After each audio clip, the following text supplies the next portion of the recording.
Shabbat Shalom Mevorach. Shabbat Shalom Mevorach, mes très chers amis. Medaber Israël Chaviv Mira'anana.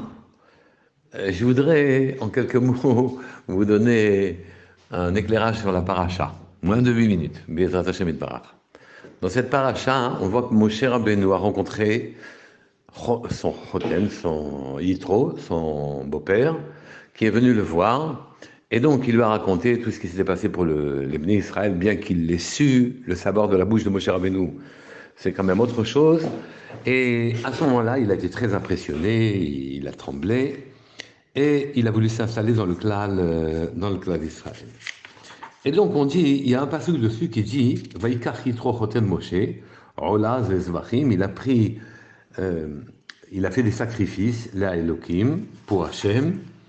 Vayavo Aaron vechol ziknei Israël lechol lechem im choten Moshe lifnei Elokim. Ici, le pasuk est très étonnant, car il a pris des sacrifices, et donc une partie de ces sacrifices, leur viande va être mangée.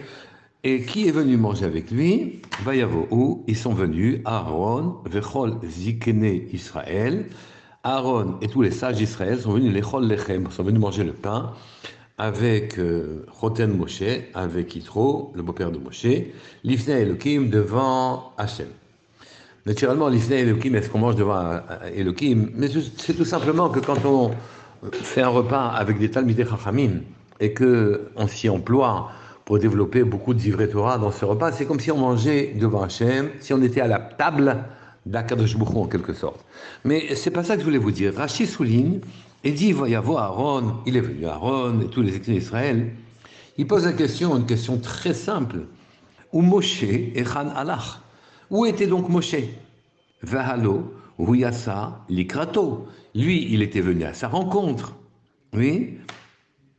Et il lui avait accordé beaucoup de kavod.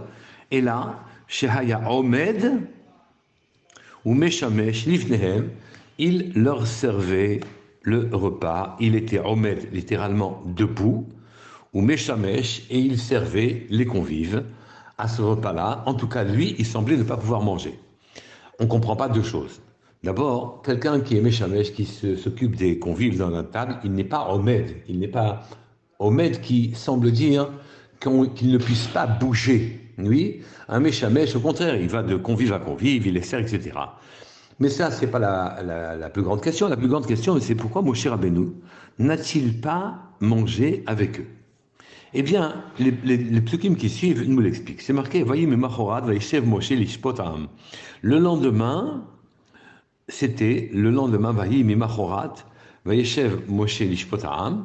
C'est le lendemain, dès le lendemain de ce jour-là, Moshe s'est levé pour juger le peuple.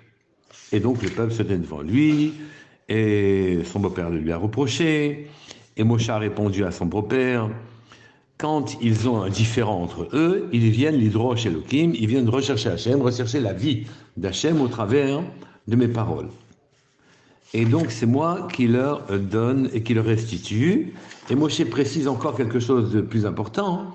Il dit Ki elahem davar, lorsqu'ils ont un différend, ba elai, le peuple vient vers moi, ve shafatati, et je le juge, ben ish ou ben reu, entre un homme et son ami, ve odati, et je leur fais savoir, et trukei ha Elokim, les décrets que Hachem avait décidés, ve torotai, et ses enseignements. Or, il s'agit forcément de la Torah qui a été donnée au Bnei Israël quand elle est descendue. Or, la première Torah, finalement, n'avait pas été donnée au clan d'Israël. À Shavuot, on a failli, on a reçu les Luchot, mais quand ensuite on a voulu avoir le reste de la Torah, le fait qu'on ait transgressé, qu'on ait fait le veau d'or, nous a empêché d'avoir la totalité de la Torah. Donc Moshe Rabbeinu, depuis Shavuot, enfin depuis plus exactement le veau d'or, quand il est redescendu 40 jours après Shavuot, il n'a pas pu juger le peuple. Le peuple, il n'a pu le juger qu'après qu'il soit redescendu au Sinaï. D'ailleurs, il dit ici qu'il leur enseignait les décrets d'Hachem et les enseignements de la Torah. Donc il n'a pas pu le faire qu'après qu'il soit descendu. Donc ici, on va dire Mimachoras, c'était le lendemain qu'il était descendu du Sinaï. Alors à ce moment-là, il a commencé à juger le peuple. Donc c'est le lendemain qu'il est descendu du Sinaï.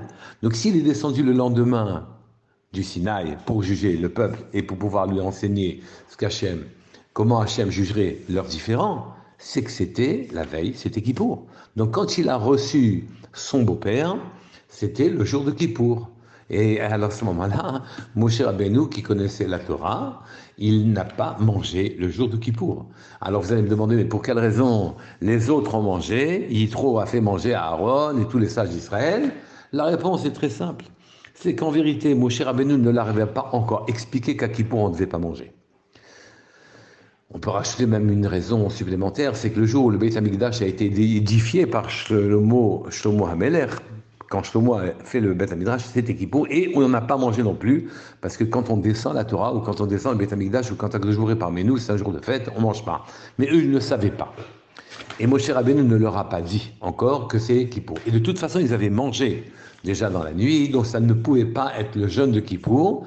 Et pour bien leur montrer qu'en vérité, il n'était pas contre qu'ils mangent, alors il les a servis. Il les a servis pour montrer qu'ils pouvaient effectivement manger, mais en tout cas, il était clair que c'était le lendemain de Kippour, excusez-moi, c'est le lendemain de Kippour qu'il a jugé les gens. Donc la veille, quand ils ont mangé, Aaron et les sages d'Israël, c'était Kippour. Ils ont mangé le jour de Kippour. Deux raisons. Parce que Akadosh Baruch Hu a donné la Torah au Sinaï, et ce jour-là, on ne mange pas comme quand on a édifié le Beit HaMikdash, quand on a instauré le Beit HaMikdash, quand Shlomo HaMelech a créé le Beit HaMikdash, oui, construit le Beit HaMikdash. Donc effectivement, on ne mange pas, mais aussi parce qu'ils avaient commencé à manger la veille, que Moshe Rabbeinu ne leur avait pas indiqué qu'à Kippour, on ne mangeait pas. Pourtant, il nous reste une question.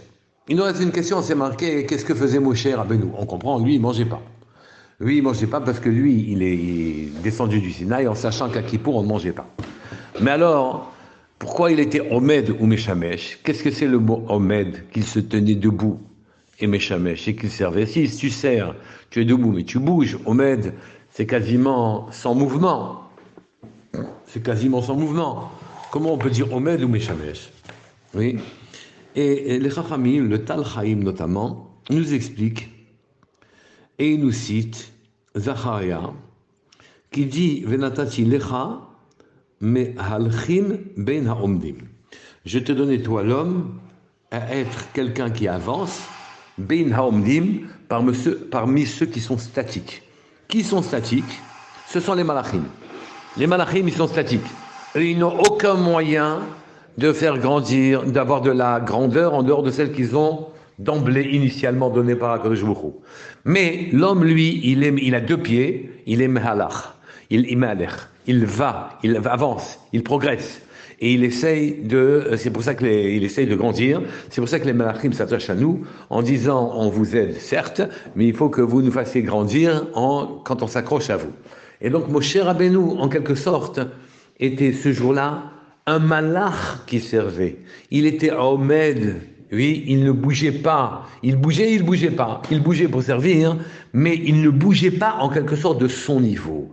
Lui, il n'a pas fait le veau d'or. Lui, Moshe Rabbeinu, il n'a pas coupé son lien avec Hachem. Nous sommes obligés aujourd'hui, pour avoir un lien avec Hachem, de vivre parmi nos rabbanim qui nous rattachent à eux. Et Moshe Rabbeinu, lui, qui n'a pas quitté Hachem, il est Omed sur terre, il peut être Meshamesh, il peut servir au Klal Israël, il peut continuer à avancer sans jamais quitter, comme s'il était Omed, sans jamais quitter le lien avec Hachem, comme s'il était tout en bas, juste en face d'Hachem, et ce lien ne le quitte jamais, il n'est pas Mehalech comme nous sommes Mehalchim, comme nous avançons, et que d'idée en idée, de lumière en lumière, nous grappillons quelques chokhmot. Lui, Moshe Rabbeinu, il est Omed, ou Meshamesh, il sert. Espérons que Akadosh Baruch Hu aussi nous donnera, ce jour où on entendra les Asarat HaDibrot, nous donnera aussi à nous d'être à la fois Omed, tenir notre niveau sans le quitter, avoir un lien direct avec Hachem, et en même temps, mais à l'air progresser sans arrêt. Shabbat Shalom Mevorach. Kol Tov.